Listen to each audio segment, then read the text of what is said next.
Good afternoon and welcome to the Midday News on Sri FM 92.7. My name is Beatrice Adu. The news is also live on Kasmi 107.1 FM and across the world at srinews.com. Coming up in the next 30 minutes.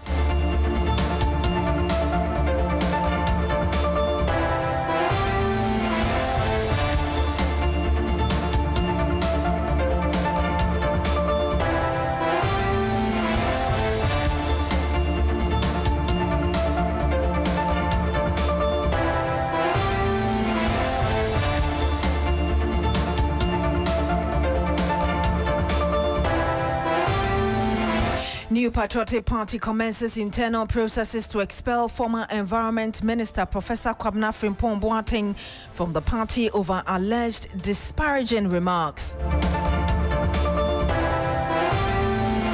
Also on the program, Supreme Court set Wednesday, January 28 to rule on the application by MP for Pandai, Matthew Nyindam, seeking to quash Tamale High Court annulment of election results. And it's a miracle time for as 30-year-old surrogate mother delivers quadruplets.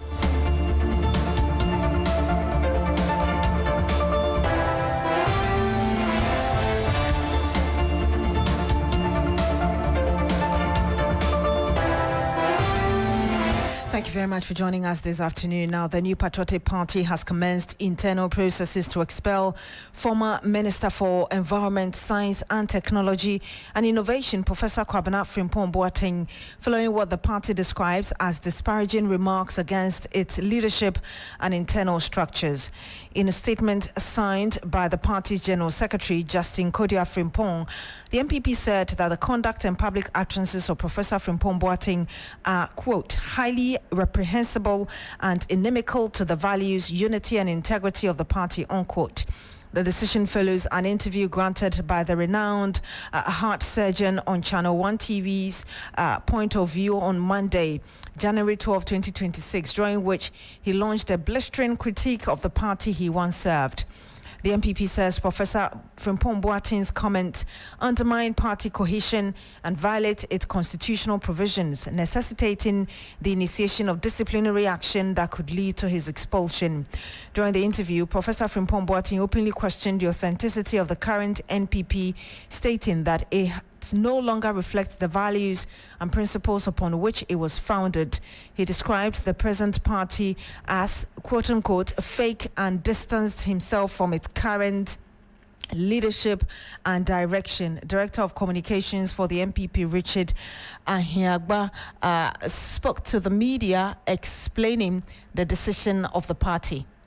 This here ought to be understood not in light of picking on Prof. Boateng, but it is to ensure that people and members of the party do right by the party, that we promote and defend the good name of the party. What he said was uncalled for.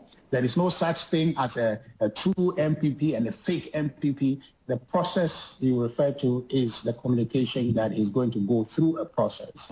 And as I referred to you, Article 4 of our Constitution spells out that process. Now, this petition here, petition against his conduct to be submitted to National Disciplinary Committee, and the Disciplinary Committee within 21 days will invite him, sit on the matter, deliberate, and then reach a certain conclusion, and the recommendation will be given for action to be taken, either to compel his expulsion or not, given intervening matters. But the point that ought to be made is that on the face of it, his conduct in line with our Constitution, Article 3, which requires that as a member of the party, you are obliged to promote and defend the good name of the party. That you must at all times ensure that your actions and inactions promote unity of the party, and that your actions and inactions should not lead to bringing the party's name into public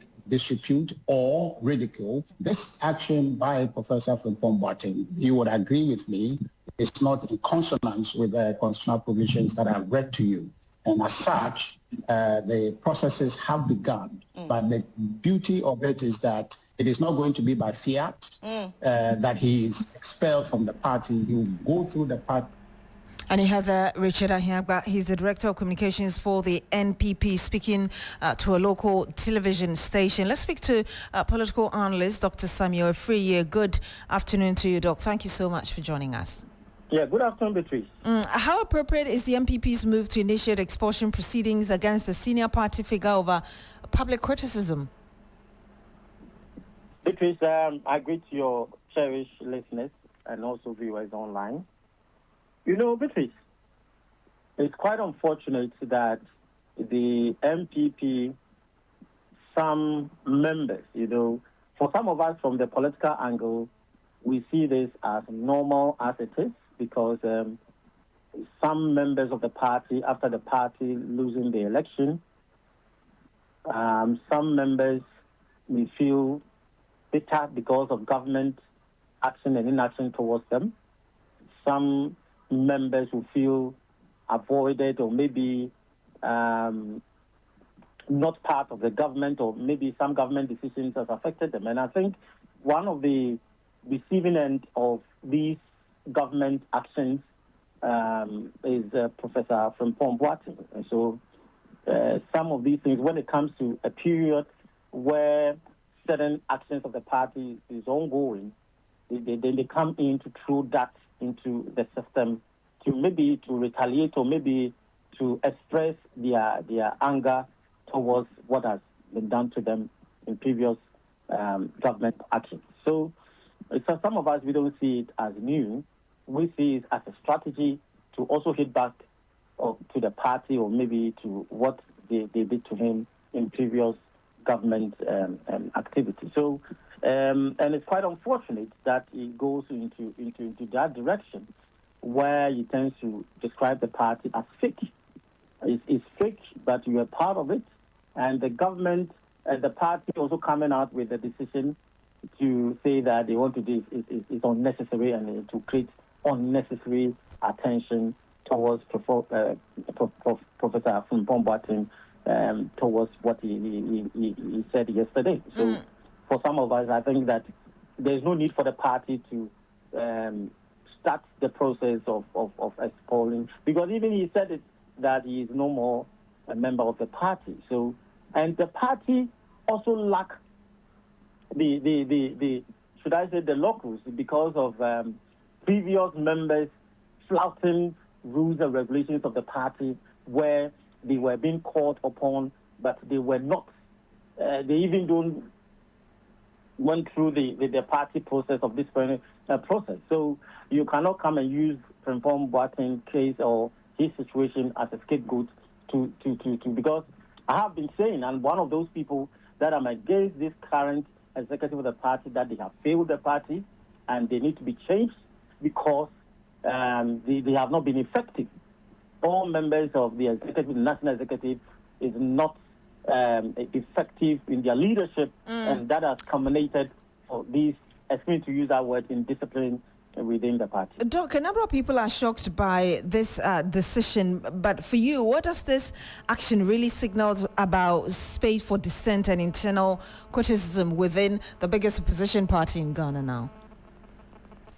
Yes. The party is in the process of coming up. That's going for election within, I think, 2 weeks. So, coming out. And, some individuals within the party, they intentionally will strike when they know that it will hit the party. That is how it is. And anyone that they feel that they were part of certain actions in their previous government, maybe during their appointment or within their work as part of the government, they will strike. And I foresee maybe one or two things, maybe individuals also coming in as the election, so that they will sway maybe undecided delegates to change their focus towards who becomes the leader of their party. Would you agree with those who think that the party equally is also applying selective, justice, as it were, or punishment, because Abronye has been cited on a number of occasions and yet he's not been taken through the same process? Yeah, Beatrice, I agree to those who have that assertion because, that's why I'm saying that currently the decision to maybe to start a process of disciplinary action against Prof.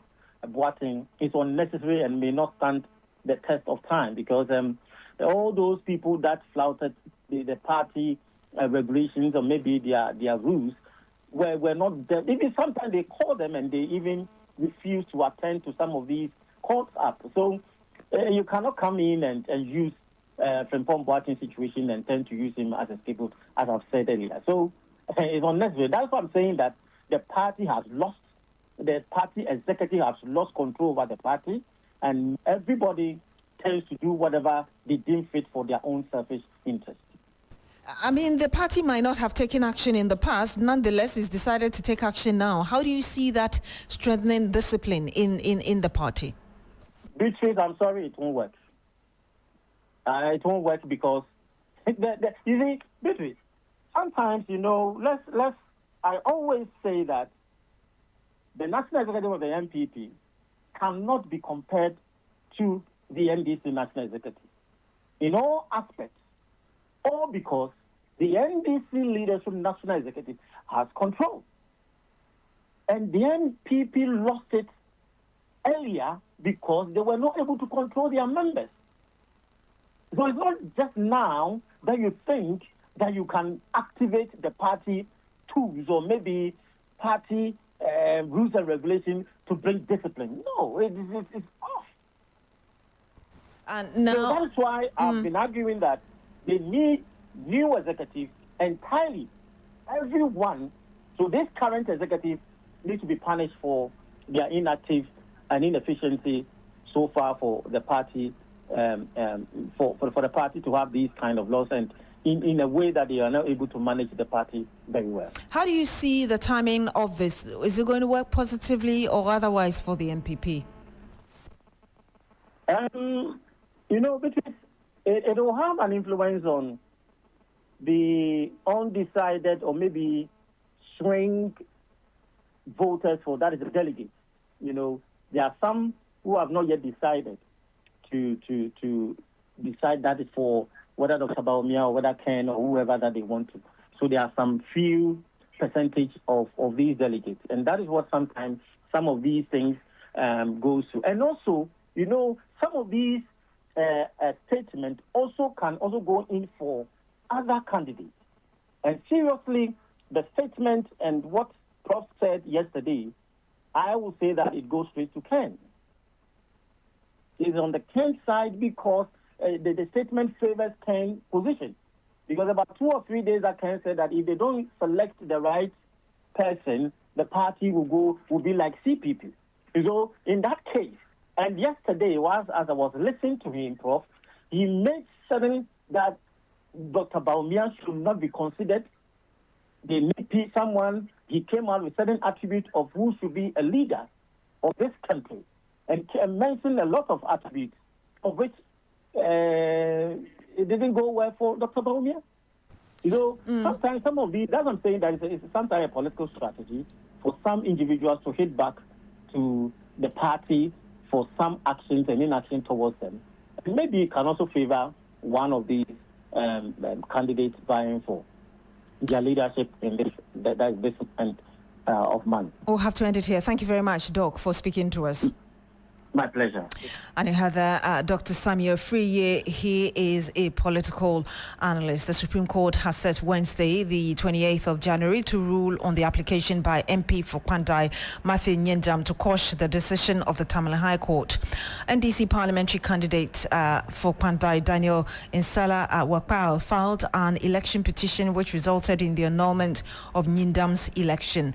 Lawyers of Nyendam then escalated the matter to the Apex Court, arguing that the High Court judge lacked jurisdiction and the petition was filed after the mandatory 21-day period. Lord Edwasari was in court. He joins us live on the line. Lord, what more can you tell us?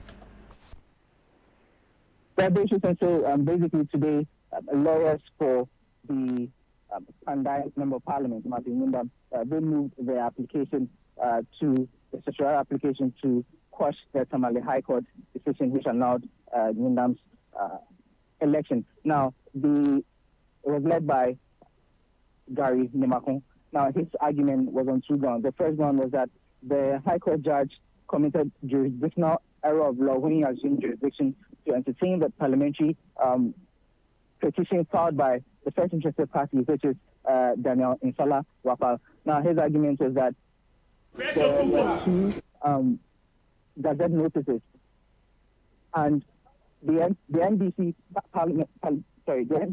parliamentarian used the January 6th Gazette, and his argument was that that was out of time, seeing that if you need to file a petition, you need to file it within 21 days, and then filing the election petition on 25th was way out of time, and so it was praying the court for them to quash that petition, which annulled Nyundam's election in the first place. Again, he indicated that this was the second ground, indicating that the judge committed a grave error on the apparent law, seeing that he relied on the wrong gazette or listening to the party filing their petition out of time. And so these are the two main grounds. But the lawyer for Daniel Insala Wapal, led by Beatrice Adu, he argued that yes, there were two gazette notifications, and accused the NPP parliamentarian of cherry-picking which gazette notification to use. Now, she indicated that there was one gazette notification on December 24th, but there was another on January 6th. And the January 6th seemed to be an updated, or if you like, an amended one, because it contained all the 276 constituencies. And so that was the one that they relied on. And if you're using that one, it can be said that they filed out of time because they filed their petition on 25th January. And so he argued that it cannot be said that the NDC filed their petition out of time, and then the NPP's application to quash that decision should be thrown out, essentially. Now, the lawyer for the Electoral Commission, led by Justin Amanivo, he indicated that, if you recall, there was a similar situation, Beatrice, in the Akwetia matter, where media reportage was relied on to, as it were, file the various election petitions. So he indicated that once this issue came up, he just went to obtain the published or publicized versions of the Gazette. And so he asked the court to rely on his supplementary affidavits and then make their decision on these. Now, the court decided that to come back on January 28th, on Wednesday, to make the final determination of this application to quash the Tamale High Court ruling. As this stands, they also indicated that the suspension of the Pandai rerun should continue to hold until the final determination of the matter, Beatrice. He spoke to Dr. Mako, who gave his thoughts and sentiments on the matter. Gary Macron indicated that they're just going to wait until the final determination on the third day, and they're very confident things will pan out for them, Beatrice. Elections. The matter has been adjourned to, I believe, Wednesday, 28th of January for a decision. Now, we believe in the wisdom of the Supreme Court, so we know that justice will be done. You must look at conduct of the parties in the matter. This is a case that the applicant or the respondent in this matter, the second interested party, the applicant in the petition case in Tamale, didn't sleep on his rights. When the Electoral Commission was refusing to issue Gazette notifications, after 2 weeks, when the elections were held on the 7th, and by the 23rd, time was running, so we went to court. Nobody can blame somebody who goes to seek a judicial remedy. So where public documents are made available in court and they are brought to your attention, you have a duty under law to observe the terms of those public documents. Today they say that they are online publications, but they were not online publications. Those were the same documents they brought to Parliament. In fact, on the 6th of January, that was the document that the clerk relied on to swear me to take a as a member of Parliament in Parliament. As a result of which we proceeded to elect the Speaker of Parliament. So that was a document that gave right to every party who was aggrieved in the matter.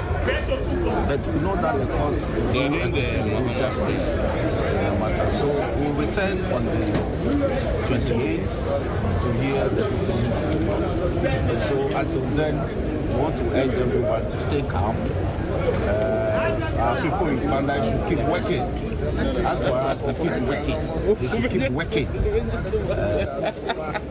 And you heard Robson Nelson Dapiamapo. He is the Majority Chief Whip and also the lead counsel for the plaintiff in the Pandai election rerun court case.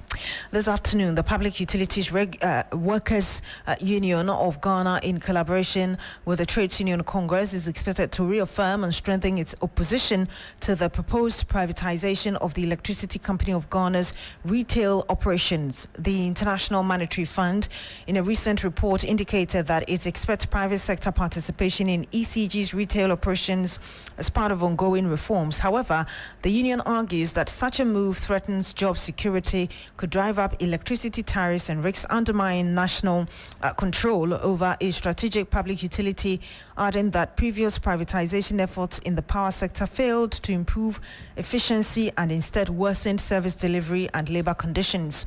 The union is further raising concerns over what it describes as inadequate stakeholder consultation and a lack of transparency in the process. My colleague Noble Crosby-Annan will shortly be joining us with some more. But ahead of that, 3 people have lost their lives in a tragic road accident on the Offenso Bridge. The incident has sparked renewed concerns about road safety on the busy Kumasi-Offenso Highway.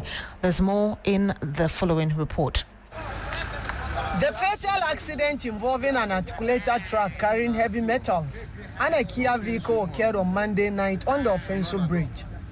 The collision reportedly triggered a fire outbreak, claiming the lives of 3 occupants of the Kia vehicle, which was traveling from Kumasi towards Techiman. Although the Ghana National Fire Service responded promptly after receiving a distress call, the severity of the crash made rescue efforts difficult. Preliminary reports we've gathered so far indicates the heavy-duty vehicle moved to overtake another vehicle and lost its lane, crashing into the Kia vehicle.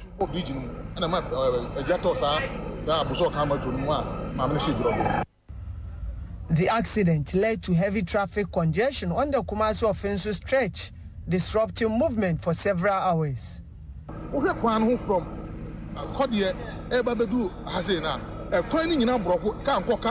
The road is currently completely blocked, with traffic unable to move in either direction. The Ayankro-Offenso stretch has also been cut off, worsening the situation and making it critical.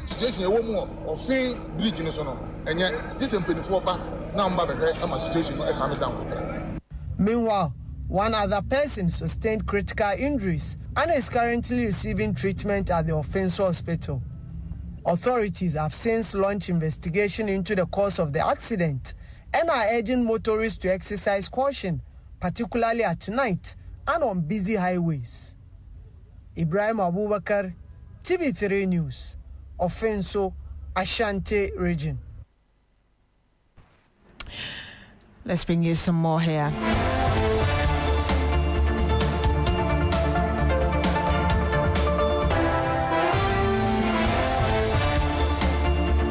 Now, a 30-year-old surrogate mother has given birth to quadruplets in Ghana, bringing hope and joy to a couple who had been struggling with infertility. The intended mother had lost her womb during a fibroid operation, making it impossible for her to carry a pregnancy. Dr. Nanaya Ose, CEO and president of the Walking Egg Medical and Fertility Center, spoke to us earlier.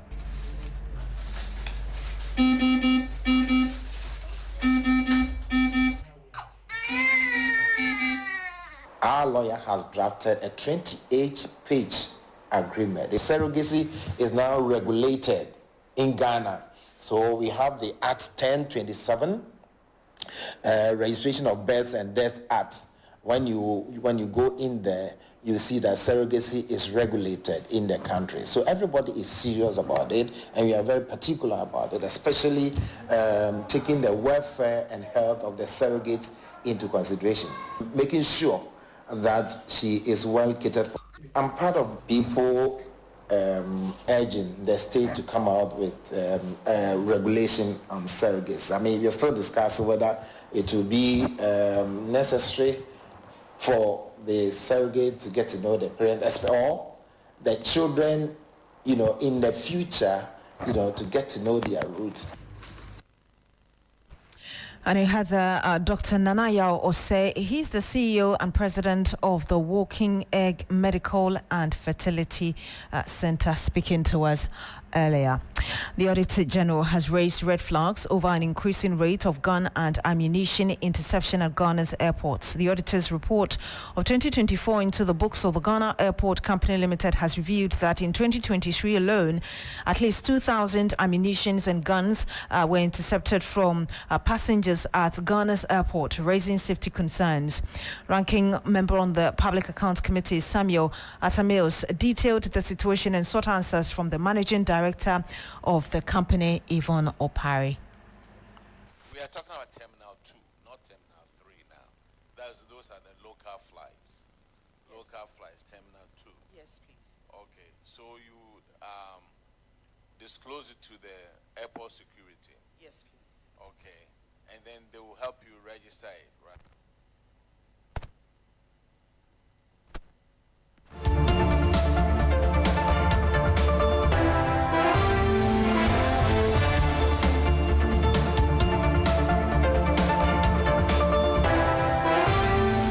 And we do apologize for the poor quality of that sound. We'll rectify that and bring it to you in our subsequent bulletins. But let's speak to our parliamentary affairs correspondent, Christian Yale, who joins us on the phone. Chris, what more can you tell us about this particular issue? Yeah, so what we know is that per the Auditor General's report in 2024, the Ghana Airport Company Limited confiscated some 2,000 unlicensed weapons and ammunition. That is what has raised a concern over the period, and for which reason the ranking member on the Public Accounts Committee wanted to find out whether in the past passengers were allowed to board flight with their weapons. The explanation as given by the managing director of the Ghana Airport Company Limited is that there used not to be a law or a directive, but as it stands right now, there is a directive from the Civil Aviation Authority which indicates or mandates every passenger who has weapons, whether licensed or unlicensed, to declare them once they get to the airport with the aviation security people. And once that is done, the due processes would be taken through. What it means is that once that is done, per the explanation given by the Transport Minister, you don't travel or board the flight with that weapon or ammunition. You leave them with the airport security, and then once the trip or the flight lands or is over, you then later get that ammunition or weapon given back to you. And so that is the explanation we have received. But what we know, Beatrice, also is that there is that public interest conversation or question about the charges of domestic flight. That concern was raised by the Jirapa MP, who is of the view that domestic flights are becoming more expensive. But the explanation we have also from the MD of the Ghana Airport Company Limited is that it is largely due to a duopoly, because as it stands, there are two airlines operating, and they largely are in charge of the charges of the tickets and all of that. But they are working around the clock to see how there could be a drop in the domestic flight cost. Thank you very much, Christian Yale. He's our parliamentary affairs correspondent. And that's it for the Midday News here on 3FM 92.7. My name is Beatrice Adu. Thank you very much for joining us this afternoon. Log on to 3news.com for more news.